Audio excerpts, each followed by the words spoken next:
Thank you. This is the first picture. I really like that module you just presented. Really interesting. Anyway, I would like to say that Nils told us to give some intriguing info about my presentation. And I did, and now I hardly understand it. But I tried to make a presentation about the points I want to prove. And it's about bringing even more attention to everyday life in cities. You might think we do that, but I think we should do it even more. Everyday life is the most important and the most beautiful part of the city, I would say. And I work as a transport planner. If the word transport planner makes you feel uncomfortable, I can say urban designer, urban planner. I say that sometimes to my hairdresser, I say urban planner because it's much more clear what that means.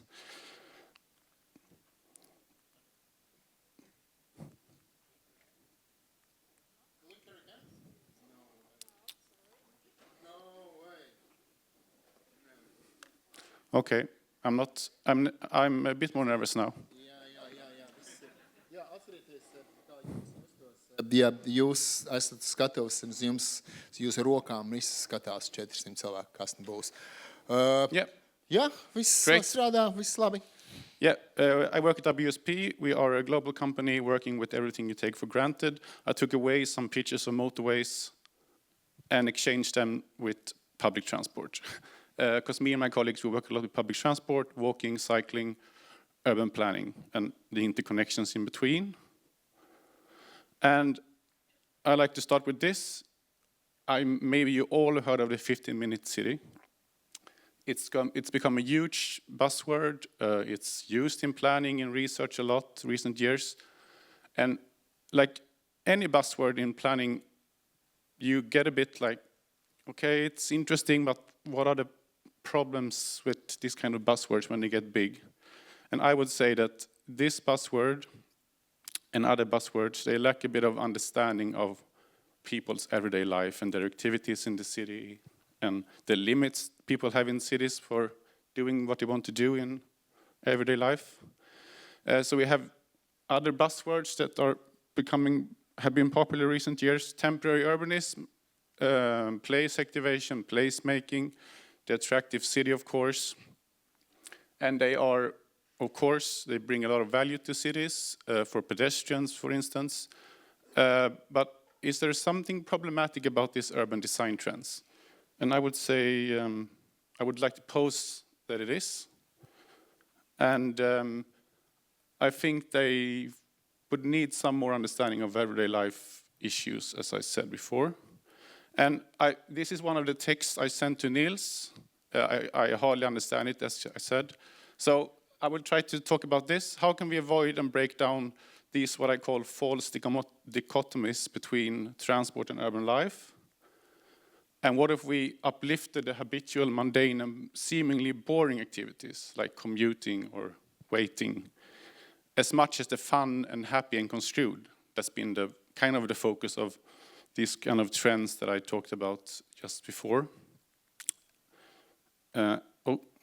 And how can we better treat walking as the main motor and glue of public space and everyday life? I work a lot with walking in strategies and research, so I've given this too much thought.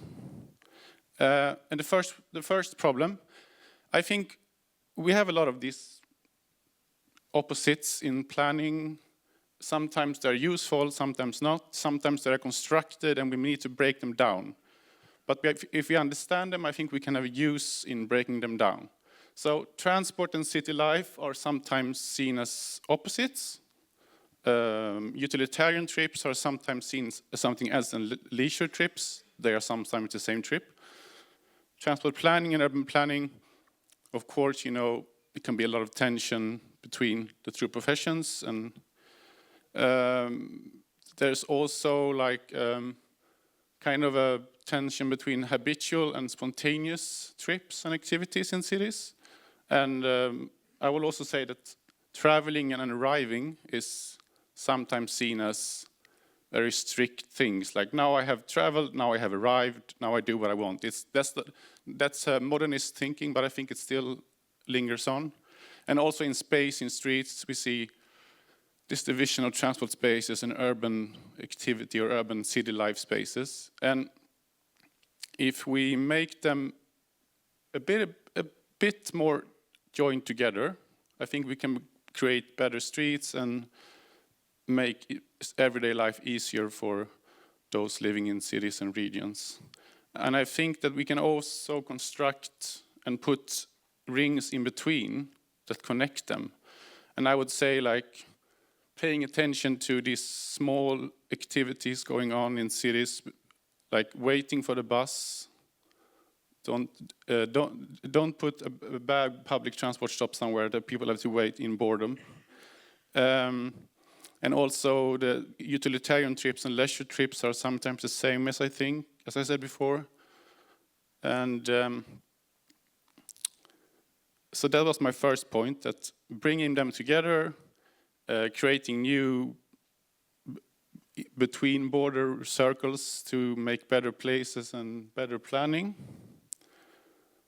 Because, as I said, I call myself urban planner sometimes transport planner. And if you work with walking as I do, walking is very dependent on use, as you said, from Riga, using transport engineers, also landscape architects, designers, planners. Otherwise, the pedestrian, either it's beautiful and useless, or it's useful but ugly. And if we uplifted or give more more value or a bit of price on the habitual, mundane, and seemingly boring activities, I think we can add some fun to them as well. And I have examples from my hometown, Gothenburg. This is a public transport stop close to where I live. A lot of people change here. They wait for many minutes sometimes. It's a dull place. So if we would activate some place around here, I would prefer it be here where people are anyway. So they don't have to go somewhere to see something beautiful or fun. So when people wait somewhere, they probably have to wait there. So make it a nice place, not like this. Another example from Gothenburg. This is just close to a public transport stop.